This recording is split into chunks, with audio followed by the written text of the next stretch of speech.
મિત્રો chapter number 13ના MCQ આપણે કરીએ છીએ. હજુ પણ કેટલાક વિદ્યાર્થીઓએ ચેનલ સબસ્ક્રાઈબ નથી કરેલી, તો પ્લીઝ સબસ્ક્રાઈબ કરો. તો આપણે આવા નવા વિડીયો એડ કરતા રહીશું અને એનો તમને પરીક્ષામાં ભરપૂર લાભ મળશે. ઓકે, તો આપણે MCQ સ્ટાર્ટ કરીએ છીએ. ચેપ્ટર 13નો ફર્સ્ટ MCQ છે, PB82206 ન્યુક્લિયસ અનુક્રમે કેટલા પ્રોટોન, ન્યુટ્રોન અને ન્યુક્લિયોનનું બનેલું છે. તો મિત્રો આ જે 82 છે એનો પરમાણુ ક્રમાંક છે. એ પરમાણુ ક્રમાંક છે એ ન્યુક્લિયસમાં રહેલા પ્રોટોનની સંખ્યા દર્શાવે છે અને આવર્ત કોષ્ટકમાં પરમાણુનું સ્થાન પણ દર્શાવે. અને જો તટસ્થ પરમાણુ હોય તો એટલી જ સંખ્યામાં ઇલેક્ટ્રોન પણ હોય. એટલે પ્રોટોનની સંખ્યા થઈ 82.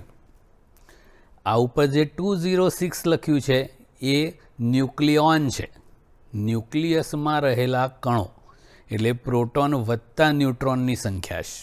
એટલે ન્યુક્લિયોન છે એ 206 છે. ન્યુટ્રોન કેટલા? તો A-Z, 206 માઇનસ 82 એટલે 124. એટલે પ્રોટોનની સંખ્યા 82, ન્યુટ્રોનની સંખ્યા 206 માઇનસ 82 એટલે 124 અને ન્યુક્લિયોન 206. ઓકે, તો આ આન્સર થઈ ગયો. સેકન્ડ છે કાર્બન C614, પછી બેરિલિયમ 512 અને નાઇટ્રોજન 713 માંથી કાર્બન C612ના અનુક્રમે આઇસોટોપ, આઇસોટોન અને આઇસોબાર ન્યુક્લિયસ કયા છે? તો મિત્રો કાર્બન C612 છે એમાં 6 પ્રોટોન છે, 12 માઇનસ 6 એટલે 6 ન્યુટ્રોન છે અને 12 ન્યુક્લિયોન છે. આનો આઇસોટોપ શોધવો છે. તો જેમાં ઝેડની સંખ્યા સમાન હોય, પરમાણુ ક્રમાંક ઝેડ સરખા હોય, એને એકબીજાના સમસ્થાનિકો એટલે આઇસોટોપ્સ કહેવાય છે. તો આમાં 6 પરમાણુ ક્રમાંક, આનો પણ 6 છે. તો C612નો આ C614 છે એ આઇસોટોપ કહેવાય. આઇસોટોન એટલે સમ ન્યુટ્રોન, એટલે જેમાં ન્યુટ્રોનની સંખ્યા સમાન હોય. તો આમાં ન્યુટ્રોનની સંખ્યા 6 છે, તો આમાં 13 માઇનસ 7 કરો એટલે 6. તો આ N713 છે એ આ C612નો આઇસોટોન કહેવાય, કારણ કે બંનેમાં ન્યુટ્રોનની સંખ્યા 6 સરખી છે. એ જ પ્રમાણે આઇસોબાર એટલે જેમાં પરમાણુ ભાર સરખો હોય. તો પરમાણુ ભાર સરખો છે તો આનો પરમાણુ ભાર 12 છે, તો આ બેરિલિયમનો પણ 12 છે. તો જેના પરમાણુ ભાર સમાન હોય એ બે તત્વો હોય એ એકબીજાના આઇસોબાર કહેવાય. એટલે કાર્બન C612નો આ આઇસોટોપ કહેવાય, આ નાઇટ્રોજન છે એ આઇસોટોન કહેવાય અને બેરિલિયમ છે એ આઇસોબાર કહેવાય છે. ઓકે, અહીંયા 14 કરી દેજો. ઓકે,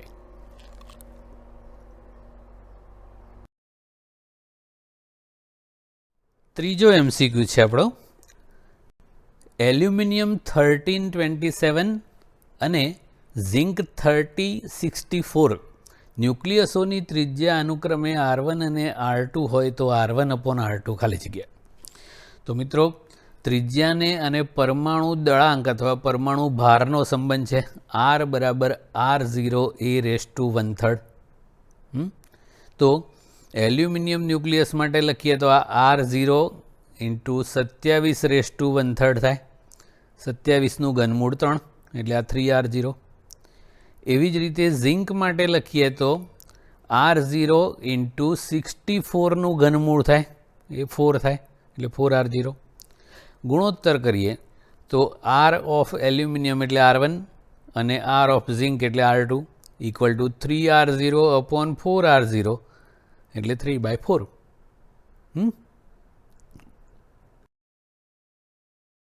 સમજવા જેવો છે MCQ છે, ધ્યાન રાખજો.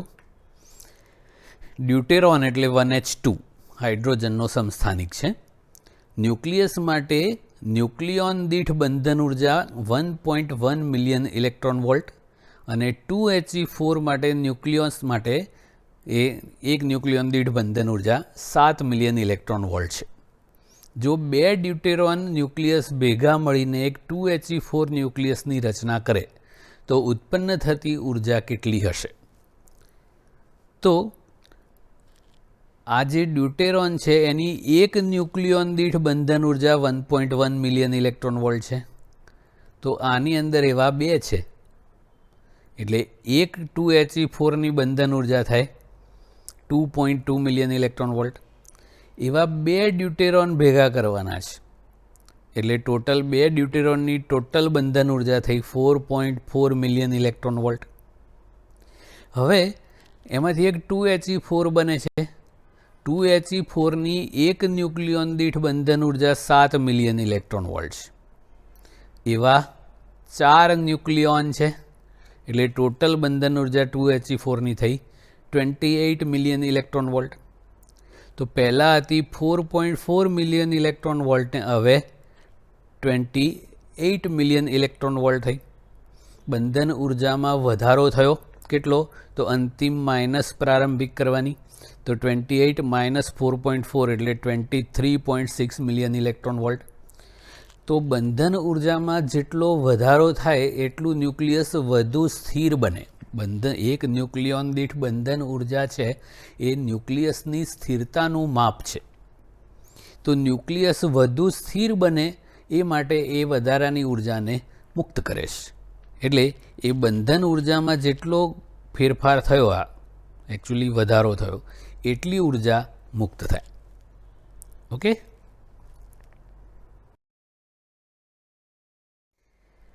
ઓકે, નેક્સ્ટ MCQ છે આપણો. ન્યુક્લિયસ નૈસર્ગિક રીતે રેડિયો એક્ટિવ હોય, નૈસર્ગિક રીતે એટલે કુદરતી રીતે, એ માટેની જરૂરી અને પર્યાપ્ત શરત કઈ છે? તો મિત્રો 82થી જે નાના ન્યુક્લિયસ છે, પરમાણુ ક્રમાંક Z બરાબર 82થી ઓછો હોય, એ બધા કુદરતી રીતે જ સ્થાયી છે. એટલે એની અંદર કુલંબીય અપાકર્ષણ બળ અને સ્ટ્રોંગ ન્યુક્લિયર આકર્ષણ બળ એ બે એકબીજાને સમતોલતા હોય છે. એટલે એ કુદરતી રીતે જ સ્થાયી હોય છે. પણ જેનો પરમાણુ ક્રમાંક 83 કરતાં મોટો હોય એમાં સ્ટ્રોંગ ન્યુક્લિયર આકર્ષણ બળ કરતાં પેલું કુલંબીય બળ અપાકર્ષણ પ્રકારનું હોય એ સહેજ વધુ હોય છે. એટલે આવા ન્યુક્લિયસો કુદરતી રીતે જ અસ્થિર હોય છે, જેને આપણે રેડિયો એક્ટિવ ન્યુક્લિયસો કહીએ છીએ. એટલે જેનો પરમાણુ ક્રમાંક 83 કરતાં મોટો હોય એ ન્યુક્લિયસો કુદરતી રીતે જ અસ્થિર એટલે કે નૈસર્ગિક રેડિયો એક્ટિવ હોય છે. ઓકે. આલ્ફા, બીટા અને ગામાની સાપેક્ષ આયનીકરણની બાબતમાં નીચેનામાંથી કયું સત્ય છે? આ જે રેડિયો એક્ટિવ વિકિરણો છે આલ્ફા, બીટા, ગામા, એ જ્યારે કોઈ હવા જેવા માધ્યમમાંથી પસાર થાય ત્યારે એના તટસ્થ અણુઓનું ધન અને ઋણ આયનોમાં વિભાજન કરે, એને આયનીકરણ કહેવાય છે. તો આલ્ફા કણ છે એ પુષ્કળ પ્રમાણમાં આયનીકરણ કરવાની ક્ષમતા ધરાવે છે. બીટા કણની આયનીકરણ શક્તિ આલ્ફા કણ કરતાં 100માં ભાગની હોય છે, જ્યારે ગામાની આયનીકરણ શક્તિ બીટા કરતાં પણ 100માં ભાગની હોય છે. એટલે જો આપણે સાપેક્ષ મૂલ્યોની વાત કરીએ તો આલ્ફા કણની આયનીકરણ શક્તિ 10,000 એકમ, બીટાની 100 એકમ અને ગામાની 1 એકમ કહેવાય સાપેક્ષ મૂલ્યો. એટલે કે આલ્ફા કણની આયનીકરણ શક્તિ સૌથી મહત્તમ હોય છે.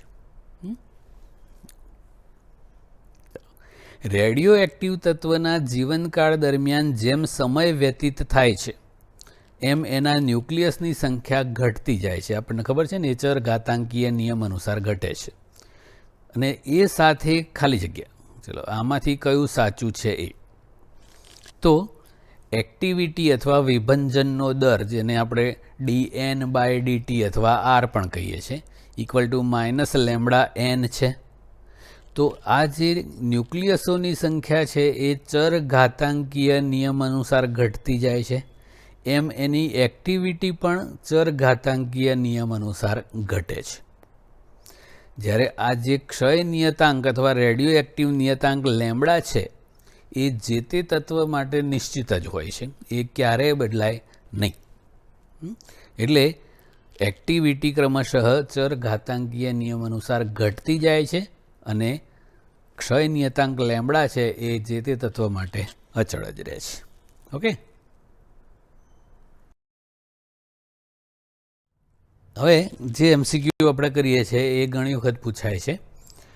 એક રેડિયો એક્ટિવ તત્વનો અર્ધ આયુ 5 મિનિટ છે, તો 20 મિનિટને અંતે તેનો ખાલી જગ્યા ટકા જથ્થો અવિભંજિત રહેશે. આવા ક્વેશ્ચનમાં આ ખાસ જોવાનું કે વિભંજિત માગ્યું છે કે અવિભંજિત. આપણા જે સૂત્રો છે એ અવિભંજિત ન્યુક્લિયસો માટે છે. ઓકે, તો 0 સમયે અવિભંજિત જથ્થો 100% હોય, કારણ કે હજુ વિભંજન થયું જ નથી, એટલે વિભંજિત જથ્થો 0 છે. એક અર્ધ આયુ એટલે કે 5 મિનિટમાં અડધો જથ્થો એટલે 50%નું વિભંજન થઈ જાય, એટલે 50% અવિભંજિત, 50% વિભંજિત.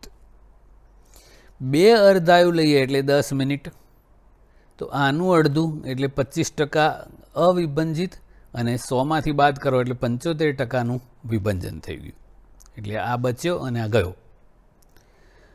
15 મિનિટ લો એટલે 3 અર્ધ આયુ થયા, ફરી પાછું આનું અડધું થાય એટલે 12.5% અવિભંજિત બચ્યો અને બાકીનું એટલે 87.5%નું વિભંજન થઈ ગયું. અને 4 અર્ધ આયુ એટલે કે 20 મિનિટ થઈ ગયું, તો ફરી અડધું એટલે 6.25% અવિભંજિત બચે અને 93.75%નું વિભંજન થઈ જાય. એટલે અહીંયા અવિભંજિત જથ્થો પૂછ્યો છે તો 6.25%. જો વિભંજિત જથ્થો પૂછ્યો હોત તો 93.75% થાય. ઓકે, એટલે યાદ રાખવાનું. ટૂંકમાં આ 4 અર્ધ આયુ છે એટલે 4 વખત અડધું અડધું અડધું અડધું કરવાનું. ઓકે, એટલે પહેલાં અડધું, પછી ચોથા ભાગનું, પછી 8મા ભાગનું, પછી 16મા ભાગનું. એટલે 1/16 એના ટકા કરવા હોય તો 1/16 ગુણ્યા 100 કરી નાખો એટલે 6.25% જવાબ આવી જાય. ઓકે, ઓકે, આ એમસીક્યુ પણ ધ્યાન રાખવાનું. ઘણી વખતે આ ટાઈપનું પૂછાય છે. આમાં એક ખાસ સૂત્ર યાદ રાખવાનું છે. 3 અર્ધ આયુ જેટલા સમયને અંતે રેડિયો એક્ટિવ તત્વની એક્ટિવિટી પ્રારંભિક એક્ટિવિટીની કેટલા ગણી હશે, અથવા તો એનું દળ છે એ પ્રારંભિક દળના કેટલા ગણું હશે, અથવા તો ન્યુક્લિયસની સંખ્યા પ્રારંભિક સંખ્યાના કેટલા ગણી હશે. આ બધાનો મતલબ એક જ થાય છે. તો આ વસ્તુ યાદ રાખવાની. n અર્ધ આયુ જેટલા સમયમાં એની એક્ટિવિટી I0/2n જેટલી થાય. અહીંયા n એટલે 3 અર્ધ આયુ છે ને, એ n છે. તો I0/2 કહેવાય. એટલે પ્રારંભિક એક્ટિવિટીના 2/3 ભાગની અથવા તો 1/2 ગણી કહેવાય. 8મા ભાગની થાય ને. ઓકે, એટલે આ સૂત્ર યાદ રાખવાનું. n અર્ધ આયુ જેટલા સમયમાં એક્ટિવિટી કહો કે દળ કહો કે ન્યુક્લિયસોની સંખ્યા એ પ્રારંભિક મૂલ્યના 1/2n ગણી થાય. અહીંયા 3 અર્ધ આયુ છે એટલે 2/3 કરી દેવાનું. ઓકે,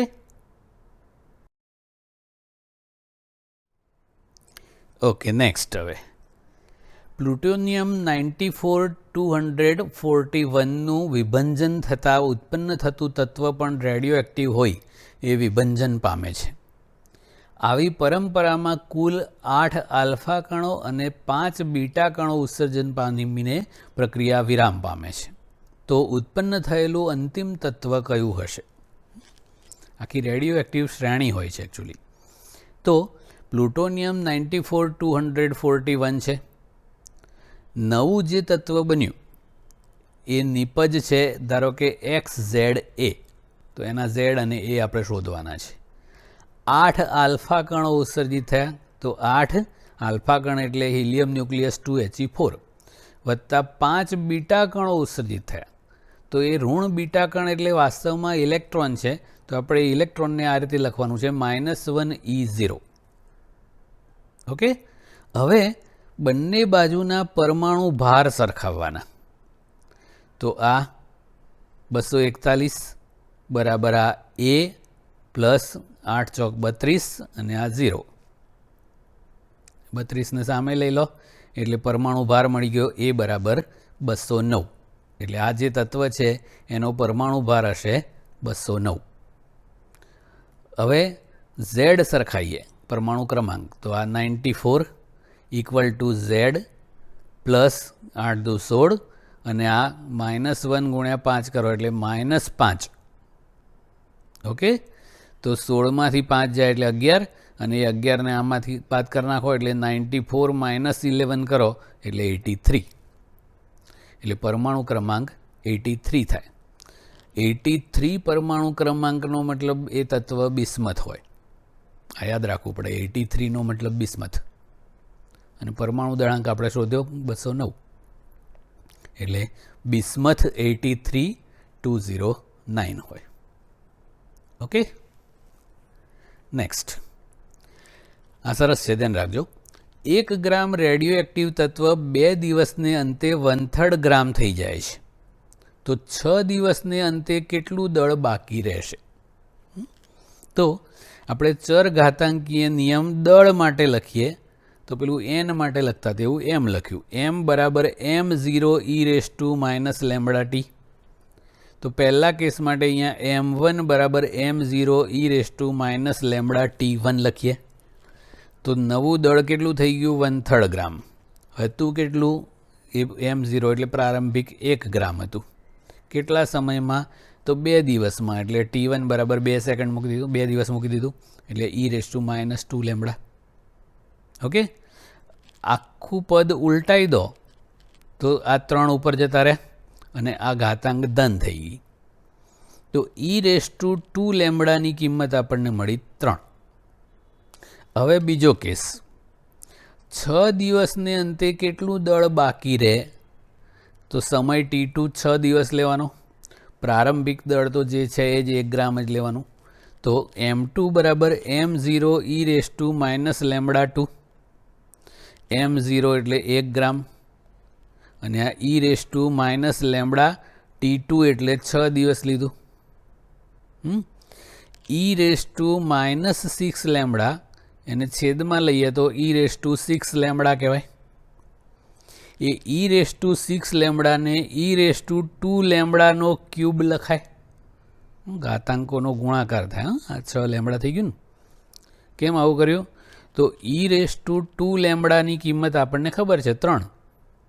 તો આ 3 રેઝ ટુ 3 કહેવાય એટલે 1/27 ગ્રામ. ઓકે, એટલે 6 દિવસને અંતે કેટલું દળ બાકી રહે? તો 1/27 ગ્રામ બાકી રહે. ઓકે, એટલે આવા 2 સેટ આપ્યા હોય એટલે 2 વખત સૂત્ર વાપરવાનું થાય.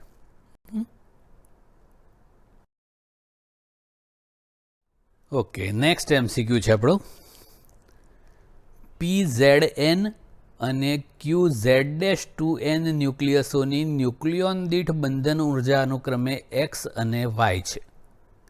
તો PZN plus PZN equal to QZ'2N પ્રક્રિયામાં શોષાતી ઉર્જા કેટલી હશે? તો એ પ્રક્રિયાનું Q મૂલ્ય પણ કહેવાય છે. ડેલ્ટા mc² થી શોધાય ને એને પ્રક્રિયાનું Q મૂલ્ય કહેવાય. તો અંતિમ માઇનસ પ્રારંભિક કરવાનું એટલે આ Qની બંધન ઉર્જા ટોટલ માઇનસ 2 ટાઈમ્સ Pની ઉર્જા ગણવાની. ઓકે, હવે આ Qની એક ન્યુક્લિયોન દીઠ બંધન ઉર્જા y છે, તો એવા 2Nની કેટલી થાય? તો 2ny થાય. પછી આની પીની કેટલી છે, એક ન્યુક્લિયોન દીઠ બંધન ઉર્જા x, એટલે આની nx અને આની nx, એટલે આ nx વત્તા nx 2nx થાય, એટલે 2ny માઇનસ 2nx, એટલે આટલી ઉર્જા શોષાતી હોય એ પ્રક્રિયાનું ક્યુ મૂલ્ય. Okay, next. ટી સમયે અવિભંજિત ન્યુક્લિયન્સોની સંખ્યા n equal to n0 e raise to minus lambda T પરથી મળતી હોય, આ ચરઘાતાંકીય નિયમ છે. તો T1 થી T2 સમય દરમિયાન વિભંજન પામેલા ન્યુક્લિયસોની સંખ્યા કેટલી? મિત્રો, આ જે સૂત્ર છે એ અવિભંજિત ન્યુક્લિયસોની છે. તો ધારો કે T1 સમયે અવિભંજિત ન્યુક્લિયસોની સંખ્યા લખીએ n1, તો n0 e raise to minus lambda T1 થાય. એ પછી T2 સમયની અવિભંજિત ન્યુક્લિયસોની સંખ્યા થોડાક સમય પછીની, તો n2 બરાબર n0 e raise to minus lambda 2. તો પહેલાં n1 હતા, હવે n2 છે, તો ગયા કેટલા? તો પહેલાં વધારે હોય, પછી વિભંજન થઈને ઓછા થઈ જાય. અવિભંજિત ન્યુક્લિયસોની સંખ્યા ક્રમશઃ ઘટતી જાય, એટલે પહેલા સમય કરતાં પછીના સમયમાં ન્યુક્લિયસોની સંખ્યા ઓછી હોય, એટલે n1 વધારે હોય, n2 ઓછા થઈ ગયા હોય. તો તફાવત કરીએ એટલે n1 માઇનસ n2 એટલા ગયા. પહેલાં n1 હતા, હવે n2 બચ્યા, તો ગયા કેટલા? તો n1 માંથી n2 બાદ કરો એટલા. તો n1 માઇનસ n2 કરીએ ઇક્વલ ટુ n0 કોમન કાઢી લેવાનું, e raise to minus lambda T1 minus e raise to minus lambda T2. તો આટલા ન્યુક્લિયસો T1 થી T2 સમયગાળામાં વિભંજન પામ્યા હોય. ઓકે, બરાબર ધ્યાન આપજો. એક ખાસ MCQ છે. આલ્ફા અને બીટા ક્ષય માટે એક રેડિયો એક્ટિવ તત્વના અર્ધ આયુ અનુક્રમે 4 વર્ષ અને 12 વર્ષ છે. તો 12 વર્ષ પછી કુલ એક્ટિવિટી મૂળ એક્ટિવિટીની કેટલા ટકા હશે? મિત્રો, કોઈ એવો રેડિયો એક્ટિવ નમૂનો છે જે વારાફરતી આલ્ફા અને બીટા કણોનું ઉત્સર્જન કરે છે. તો જે રેડિયો એક્ટિવ પદાર્થ આવા બંને પ્રકારના કણોનું ઉત્સર્જન કરતો હોય તો એ શાખા વિભંજન કહેવામાં આવે છે. તો એ શાખા વિભંજનમાં ટોટલ જે ઉત્સર્જન થતું હોય એનો ક્ષય નિયતાંક એટલે લેમ્બડા ટોટલ એ lambda alpha plus lambda beta વડે રજૂ કરાય છે. આપણને અર્ધ આયુ આપ્યું છે, એટલે આ ટો હાફ આલ્ફા અને ટો હાફ બીટા આપ્યા છે. તો આપણને સૂત્ર ખબર છે, લેમ્બડા બરાબર 0.693 બાય ટો હાફ હોય. તો ટોટલ માટે કરીએ તો 0.693 upon tau half total equal to alpha માટે લખીએ તો 0.693 upon tau half alpha plus lambda beta માટે લખીએ તો 0.693 અપોન ટો હાફ બીટા. 0.693 ઉડી ગયા, એટલે 1 upon tau half total equal two 1 upon tau half alpha plus 1 upon tau half beta. તો ટો હાફ આલ્ફા 4 વર્ષ આપ્યું છે, ટો હાફ બીટા 12 વર્ષ આપ્યું છે. લસા કરો, 1/3 થયું, ઉલટાઈ દો એટલે ટો હાફ ટોટલ થયું 3 વર્ષ. આખા સંયુક્ત નમૂનાનો અર્ધ આયુ થયો 3 વર્ષ. તો 3 વર્ષમાં તો એક્ટિવિટી 50% થાય. 6 વર્ષમાં એટલે એનાથી ડબલ કરીએ એટલે 2 અર્ધ આયુ 25% થાય. 9 વર્ષ એટલે 3 અર્ધ આયુ જેટલા સમયમાં 12.5% થાય. અને 12 વર્ષ એટલે 4 અર્ધ આયુમાં 6.25% થાય. એટલે એક્ટિવિટી મૂળ એક્ટિવિટીના 6.25% 12 વર્ષમાં થઈ જાય. એ 12 વર્ષ એટલે એકચ્યુઅલી એ સંયુક્ત જે અર્ધ આયુ છે એના 4 ગણું, એટલે 4 અર્ધ આયુ થાય. એટલે 4 વખત અડધું અડધું અડધું અડધું 50%, 25%, 12.5%, 6.25%. એટલે જવાબ. પણ પહેલાં આ ગણતરી કરવી પડે. એ જે સંયુક્ત આખો જે નમૂનો છે એનો સંયુક્ત ટો હાફ શોધવો પડે, એને ટો હાફ ટોટલ કહેવાય છે. ઓકે. માહિતી પર આધારિત MCQ છે. કેડમિયમ, પ્રવાહી સોડિયમ ધાતુ અને ગ્રેફાઇટ એ બધામાંથી અનુક્રમે મોડરેટર, શીતક અને નિયંત્રક સળિયાના દ્રવ્ય તરીકે રિએક્ટરમાં કયા કયા વાપરી શકાય? તો મિત્રો મોડરેટરનું કામ છે ન્યુટ્રોનને ધીમા પાડવાનું. તો એના માટે ગ્રેફાઇટ વપરાય છે અને બીજું એક બેરિલિયમ પણ છે. શીતકનું કામ છે એ રિએક્ટર અને વિખંડન દ્રવ્ય જે યુરેનિયમ હોય એને ઠંડા રાખવાનું. તો એ શીતક તરીકે પ્રવાહી સોડિયમ ધાતુ અથવા તો સાદું પાણી વપરાય છે. અને નિયંત્રક સળિયા એ વધારાના ન્યુટ્રોનનું શોષણ કરવાનું કામ રિએક્ટરની અંદર કરે છે. તો એ નિયંત્રક સળિયા તરીકે કેડમિયમ અથવા તો બોરોનના સળિયાઓ વપરાય છે. ઓકે, એટલે આ યાદ રાખવાનું. ગ્રેફાઇટ છે એ મોડરેટર તરીકે, પ્રવાહી સોડિયમ ધાતુ શીતક તરીકે અને કેડમિયમ છે એ નિયંત્રક સળિયાઓ બનાવવામાં વપરાય છે. Okay, next. એલ્યુમિનિયમ 1327 એ સ્થાયી ન્યુક્લિયસ હોય તો એલ્યુમિનિયમ 1332 ન્યુક્લિયસમાંથી શાનું ઉત્સર્જન થઈ શકે? તો જુઓ, અહીંયા પરમાણુ ક્રમાંક એટલો ને એટલો જ રહ્યો. તો આલ્ફા કણથી તો શું થાય? પરમાણુ ક્રમાંક ઝેડમાં 2નો ઘટાડો થાય. ન્યુટ્રોન છે એનાથી ઝેડમાં કોઈ ફરક ના પડે, એમાં ફરક પડે. તો આમાં કેટલા ફરક પડ્યો? 5નો. તો 5 ન્યુટ્રોનનું ઉત્સર્જન થાય. પ્રોટોન ઉત્સર્જિત થાય તો પણ ઝેડ બદલાય અને બીટામાં પ્લસ કણ એટલે આને ધન બીટા કણ એટલે પોઝિટ્રોન કહેવાય છે. એ ઉત્સર્જિત થાય તો ઝેડમાં 1નો વધારો થાય છે, ઘટાડો થાય છે. એટલે ન્યુટ્રોન ઉત્સર્જિત થાય તો ઝેડમાં ફરક ના પડે, એટલે ન્યુટ્રોનનું ઉત્સર્જન થતું હોય છે. ઓકે, અને અહીંયા 5નો ફરક પડ્યો ને. અહીંયા જો ઝેડ સરખાઈ દીધા તો 13 છે જ, એટલે અહીંયા ઝેડ 0 જ રહે.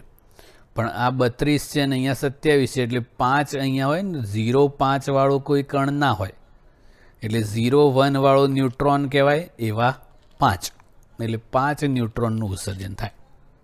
ઓકે, હવે ધ્યાન રાખજો બરાબર. એક રેડિયો એક્ટિવ તત્વનો અર્ધ આયુ 2 કલાક અને બીજાનો 4 કલાક છે. એમની પ્રારંભિક એક્ટિવિટી એટલે I0 કહીએ સમાન છે. તો 4 કલાકને અંતે તેમની એક્ટિવિટીઓનો ગુણોત્તર કેટલો હશે? એટલે પહેલાંની એક્ટિવિટી અને બીજાની એક્ટિવિટીઓનો ગુણોત્તર. તો આ તત્વ 1 છે.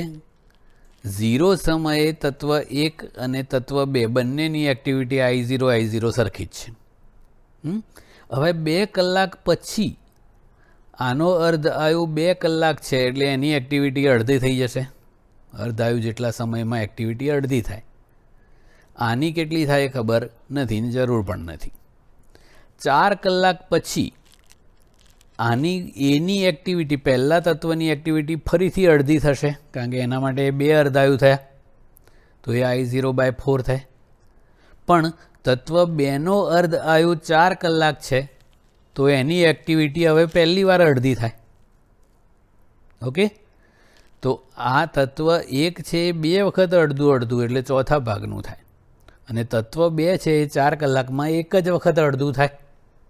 તો આ બંનેની એક્ટિવિટીઓનો ગુણોત્તર માગ્યો છે. તો આ I1 એટલે I0/4, I2 એટલે I0/2. તો આ 1/4/1/2 એટલે 1/2, એટલે 1/2. ઓકે, આ બરાબર ધ્યાન આપજો. હવે આલ્ફા કણનું ઉત્સર્જન કરતું 1 મોલ તત્વ એક પાત્રમાં મૂકેલું છે. 1 મોલ એટલે 6.02 × 1023 ન્યુક્લિયસો એમાં અવિભંજિત છે.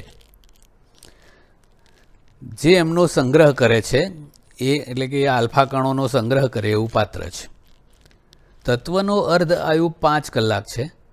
તો પાત્રમાં 4.515 × 1023 આલ્ફા કણોનો સંગ્રહ થવા કેટલો સમય લાગશે? એ આલ્ફા કણોનો સંગ્રહ કરે મતલબ એટલા આલ્ફા કણોનું ઉત્સર્જન થાય, અને જેટલા આલ્ફા કણોનું ઉત્સર્જન થાય એટલા ન્યુક્લિયસોનું વિભંજન થાય. એટલે આ જે સંખ્યા આપી છે એ વિભંજિત ન્યુક્લિયસોની સંખ્યા છે. ઓકે, હવે ધ્યાન રાખજો. अर्ध आयु 5 कलाक આપણને આપ્યો છે તો 5 કલાકમાં 50% એટલે કે 1 મોલના 50% એટલે અડધો મોલ જેટલા ન્યુક્લિયસોનું વિભંજન થાય અને અડધા બાકી રહે. જે વિભંજિત થયા એ આલ્ફા કણો સ્વરૂપે બહાર આવ્યા અને એ પાત્રમાં શોષાયા. તો 1 મોલ એટલે 6.02 ઇન્ટુ 10⁻23, અડધો મોલ એટલે એના અડધા 3.01 ઇન્ટુ 10⁻23. આટલા ન્યુક્લિયસો વિભંજન પામ્યા એટલે એટલા આલ્ફા કણો ઉત્સર્જિત થયા. એક વિભંજનનો મતલબ એક આલ્ફા કણ છે અને એ પાત્રમાં શોષાયા. હવે 2 અર્ધ આયુ લઈએ એટલે 10 કલાક. ફરીથી પાછું અડધું થાય તો 25% બાકી રહે અને 75%નું વિભંજન થાય. 75% એટલે 3/4 મોલ કહેવાય ને, પોણો મોલ થાય. તો 3/4 મોલ એટલે 3/4 ઇન્ટુ 6.02 ઇન્ટુ 10⁻23. એટલું કરો એટલે 4.515 ઇન્ટુ 10⁻23 થાય. તો આટલા ટોટલ ન્યુક્લિયસોનું વિભંજન થયું એટલે એટલા આલ્ફા કણોનું ઉત્સર્જન થયું. એ આલ્ફા કણો પાત્રમાં શોષાયા એવું આપણને આપેલું છે. તો આટલા આલ્ફા કણો શોષાય એ માટે 2 અર્ધ આયુ જેટલો સમય જોઈએ આના પ્રમાણે. અને એ 2 અર્ધ આયુ એટલે 10 કલાક. 1 અર્ધ આયુ 5 કલાક છે એટલે 2 અર્ધ આયુ એટલે 10 કલાક લાગે. ઓકે, બરાબર. ધ્યાન આપજો. રેડિયો એક્ટિવ રૂપાંતરણોના MCQ છે. રેડિયો એક્ટિવ રૂપાંતરણ આપણને આપ્યું છે. XZA માંથી એક X1 બને છે જેનો પરમાણુ ક્રમાંક Z+1 અને પરમાણુ દળાંક A છે. એમાંથી X2 બને છે જેનો પરમાણુ ક્રમાંક Z-1 અને પરમાણુ દળાંક A-4 છે. એમાંથી X3 બને છે જેનો પરમાણુ ક્રમાંક Z અને પરમાણુ દળાંક A-4 છે. તો કયા રેડિયો એક્ટિવ વિકિરણ એટલે આલ્ફા બીટા ગામા ક્રમશઃ ઉત્સર્જન પામ્યા હશે?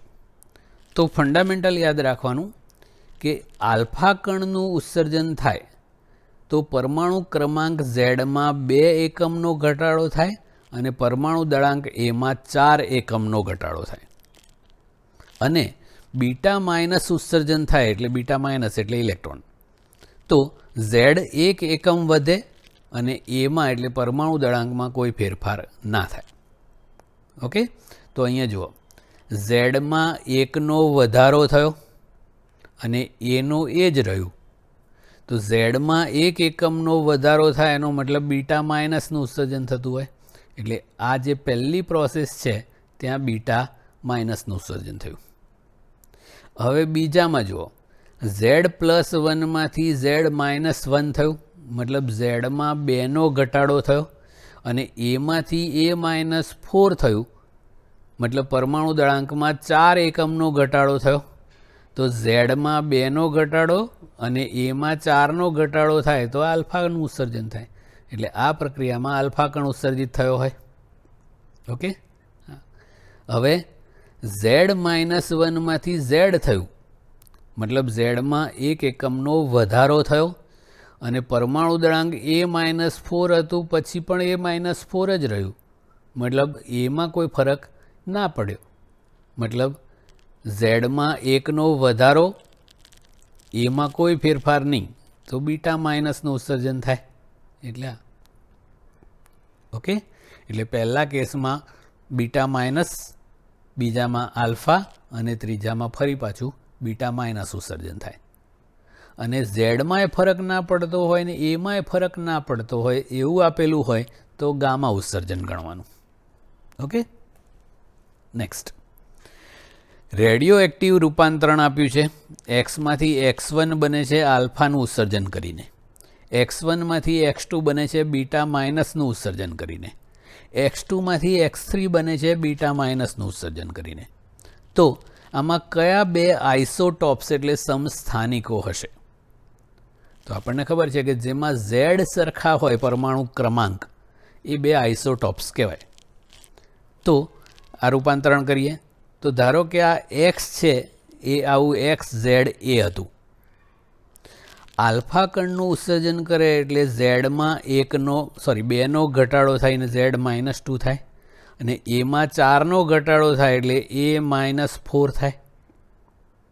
ઓકે, પછી બીટા માઇનસ ઉત્સર્જન થાય છે તો ઝેડમાં 1નો વધારો થાય એટલે Z-2 હતું, 1નો વધારો થઈને Z-1 બની ગયું, અને એમાં કોઈ ફેરફાર ના થાય એટલે A-4 હતું તો A-4 જ રહ્યું. પછી ફરી પાછું બીટા માઇનસ ઉત્સર્જન થયું એટલે આ Z-1માં પાછું 1નો વધારો થાય એટલે Z બની ગયું, અને આ A-4 હતું તો A-4 જ રહે. ઓકે, હવે કયા બે સમસ્થાનિક છે તો જેના Z સરખા હોય તે? તો આ પહેલું ને છેલ્લું, X અને X3, એ બંનેના પરમાણુ ક્રમાંક Z સમાન છે, માટે X અને X3 એકબીજાના સમસ્થાનિકો એટલે કે આઇસોટોપ્સ કહેવાય. ઓકે, ધ્યાન રાખવા લાયક MCQ છે, ધ્યાન રાખજો બરાબર. રેડિયો એક્ટિવ તત્વ Xનો અર્ધ આયુ 3 કલાક છે તો એ રૂપાંતર પામીને સ્થાયી તત્વ Y બનાવે છે. Xના જન્મ પછી T સમયે X અને Yના ન્યુક્લિયસોની સંખ્યાઓનો ગુણોત્તર 1:15 છે તો Tનું મૂલ્ય કેટલું હશે? હવે ધ્યાન રાખો શું થાય છે. તો 0 સમયે ધારો કે X તત્વ પૂરેપૂરું છે, એના ન્યુક્લિયસોની સંખ્યા N0 છે. Y તત્વ હજુ બન્યું જ નથી એટલે એના ન્યુક્લિયસોની સંખ્યા 0 છે. તો એ બંનેના ન્યુક્લિયસોની સંખ્યાઓનો ગુણોત્તર એટલે X/Yનો ગુણોત્તર કરીએ તો N0/0 એટલે ઇન્ફિનિટિવ. હવે અર્ધ આયુ 3 કલાક છે તો 3 કલાકને અંતે આ વિભંજન પામીને અડધું થઈ જાય એટલે N0/2 થઈ ગયું. તો આ અવિભંજિત ન્યુક્લિયસોની સંખ્યા. તો ગયા કેટલા? તો હતા N0, એમાંથી N0/2 બચ્યા તો ગયા કેટલા? તો N0 - N0/2 એટલે કે N0/2. તો આ બંનેનો ગુણોત્તર કરો તો N0/2/N0/2 એટલે 1. બે અર્ધ આયુ એટલે 6 કલાક પછી આ ફરી અડધું થાય N0/4. આટલા બચ્યા. ગયા કેટલા? તો પ્રારંભિકમાંથી આ બચ્યા એ બાદ કરવાનું તો N0 - N0/4 એટલે 3N0/4. પછી આ બેનો ગુણોત્તર કરો એટલે 1/3. પછી 3 અર્ધ આયુ એટલે 9 કલાક લઈએ, ફરી અડધું થાય N0/8. આટલા બચ્યા. ગયા કેટલા? તો પ્રારંભમાંથી એટલા બાદ કરો એટલા N0 - N0/8 એટલે 7N0/8. અને આ બેનો ગુણોત્તર કરો એટલે N0/8 N0/8 ઉડી જાય 1/7. 12 કલાક પછી ફરી અડધું થાય N0/16 થયું. આટલા બચ્યા. ગયા કેટલા? તો પ્રારંભમાંથી બાદ કરો N0 - N0/16 એટલે 15N0/16. અને Xના અને Yના ન્યુક્લિયસોનો ગુણોત્તર કરીએ તો 1/15 એ આપણને આપેલો છે. તો X અને Yના ન્યુક્લિયસોની સંખ્યાઓનો ગુણોત્તર 1:15 ક્યારે થાય? 12 કલાક પછી. ઓકે, આવું થાય છે. હવે ધ્યાન રાખજો, કેલ્ક્યુલેશનવાળા છે.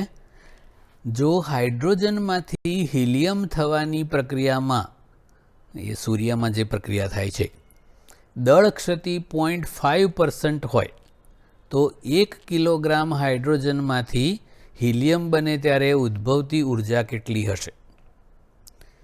તો દળ ક્ષતિ પહેલાં શોધી કાઢીએ. 0.5% ઓફ 1 કિલોગ્રામ, હે ને?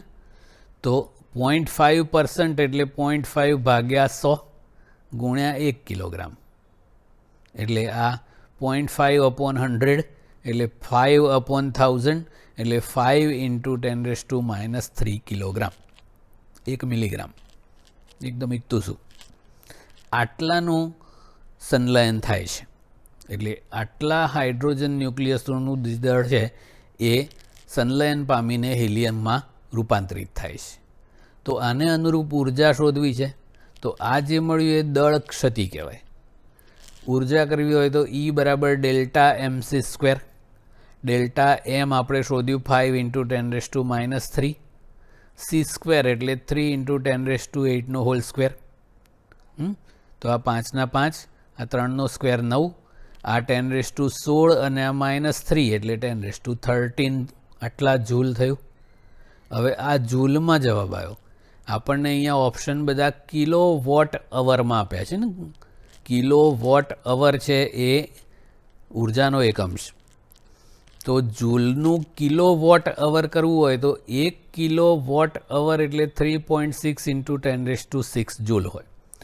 કિલો એટલે 10⁻³ વોટ એટલે જૂલ પર સેકન્ડ, અવર એટલે 3600 સેકન્ડ. તો આ 3600 × 10⁻³ એટલે 3.6 × 10⁶ જૂલ કહેવાય. આટલા વડે ભાગી નાખો આને એટલે કિલો વોટ અવર થઈ જાય. તો એ મળ્યું 1.25 × 10⁸ કિલો વોટ અવર. આ કિલો વોટ અવર છે એ આપણા ઘરમાં જે વીજળીનું બિલ નથી કહેતા આપણે આટલા યુનિટ વીજળી ખર્ચી, એ આ યુનિટ. તો એનો મતલબ શું થાય કે ખાલી 1 મિલીગ્રામ હાઇડ્રોજન ન્યુક્લિયસો સંલયન પામીને હિલિયમમાં રૂપાંતર પામે 1 મિલીગ્રામ, તો 12.5 કરોડ યુનિટ વીજળી ઉત્પન્ન થઈ શકે. એટલે જસ્ટ ઇમેજિન કે કેટલી જબરજસ્ત ઉર્જા કહેવાય. પણ આ પ્રક્રિયા સૂર્યમાં થાય છે આપમેળે.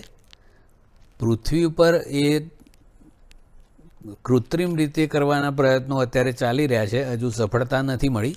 પણ જો આ ટાઈપની પ્રક્રિયા આપણે જો કરી શકીએ તો એટલે એક મિની સૂર્ય બનાવી શકીએ એવું કહેવાય.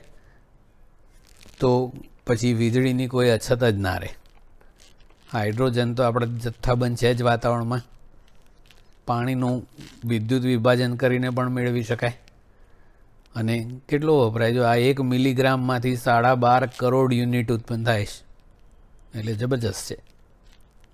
પણ અત્યારે શક્ય નથી.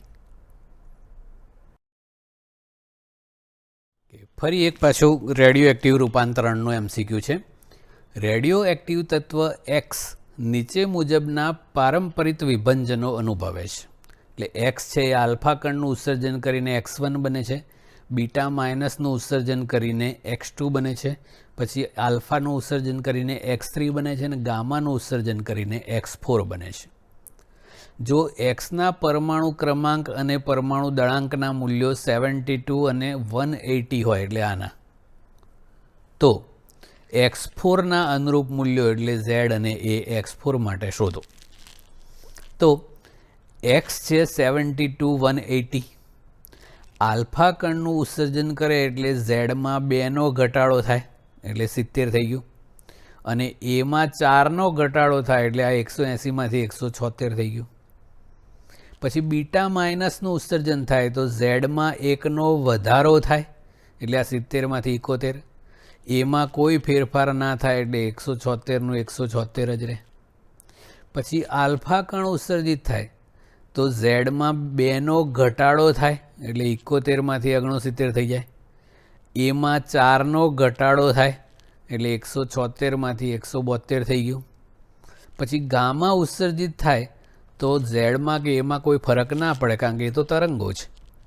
તો આ 69 હતું એ 69 જ રહે, 172 હતું એ 172 જ રહે. એટલે આ X4નો પરમાણુ ક્રમાંક 69 અને પરમાણુ દળાંક 172 થાય. ઓકે, એટલે મેઇન યાદ રાખવાનું, આલ્ફા કણનું ઉત્સર્જન થાય તો ઝેડમાં 2નો ઘટાડો, એમાં 4નો ઘટાડો. બીટા માઇનસ ઉત્સર્જિત થાય તો ઝેડમાં 1નો વધારો અને પરમાણુ દળાંક એમાં કોઈ ફેરફાર ના થાય.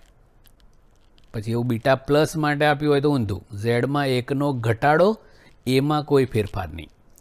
અને ગામાનું ઉત્સર્જન થાય તો ઝેડમાં ફરક ના પડે અને એમાં પણ ફરક ના પડે. ઓકે, ઇન્ટરેસ્ટિંગ MCQ છે, ધ્યાન રાખજો.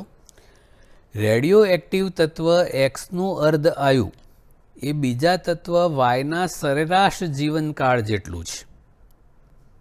એક્સનો ટો હાફ અને વાયનો ટો એ બે સરખા છે. પ્રારંભમાં બંનેના પરમાણુઓની સંખ્યા સમાન છે તો એના વિભંજનનો દર કોનો કેવો હોય એ શોધવાનું છે. તો tau half of x equal to tau of y છે. ટો હાફ એટલે 0.693 બાય લેમ્બડા એક્સ અને ટો ઓફ વાય એટલે 1 લેમ્બડા વાય થાય. ઓકે, તો lambda Y upon lambda X equal to 1/0.693 એટલે 1.443 થયું. તો આ ગુણોત્તર 1 કરતાં મોટો છે, એનો મતલબ lambda Y is greater than lambda X થાય. તો જેનો લેમ્બડા વધારે હોય, જેનો ક્ષય નિયતાંક વધારે હોય એ ફટાફટ વિભંજન પામે, એટલે એનો વિભંજનનો દર, જેને એક્ટિવિટી પણ કહેવાય છે, એ વધારે હોય. અને જેનો લેમ્બડા નાનો હોય એનો વિભંજનનો દર ધીમો હોય, એટલે dn/dt ઓફ એક્સ ઓછો હોય. એટલે આ વાય છે એ ઝડપથી વિભંજન પામે અને એક્સ છે એ ધીમે વિભંજન પામે. ઓકે, એટલે વાયનો વિભંજનનો દર છે એ એક્સ કરતાં વધુ. એટલે વાય છે એ ફટાફટ ખાલી થઈ જાય, એટલે એ અલ્પજીવી હોય. અને આ એક્સ છે એ ધીમે ધીમે વિભંજન પામે, એ દીર્ઘજીવી કહેવાય. ઓકે, ટુડેઝ લાસ્ટ એમસીક્યુ, બરાબર ધ્યાન આપજો. સારો એમસીક્યુ છે, પૂછવા લાયક. બે તત્વો x1 અને x2ના ક્ષય નિયતાંકો અનુક્રમે 10 લેમ્બડા અને 1 લેમ્બડા છે. પ્રારંભમાં તેમના ન્યુક્લિયસોની સંખ્યા સમાન હોય તો કેટલા સમય બાદ x1 અને x2ના ન્યુક્લિયસોની સંખ્યાઓનો ગુણોત્તર 1/e થશે. એ e છે નેપેરિયન લોગનો પાયો છે. એક સંખ્યા છે e બરાબર 2.718, જે લોગમાં આપણે વાપરીએ લોગ બેઝ e કહીએ છીએ ને, એ જા. તો પહેલા તત્વ માટે લખીએ તો આપણે n1 બરાબર n0 e raise to minus lambda ટીના જગ્યાએ 10 લેમ્બડા ટી થાય.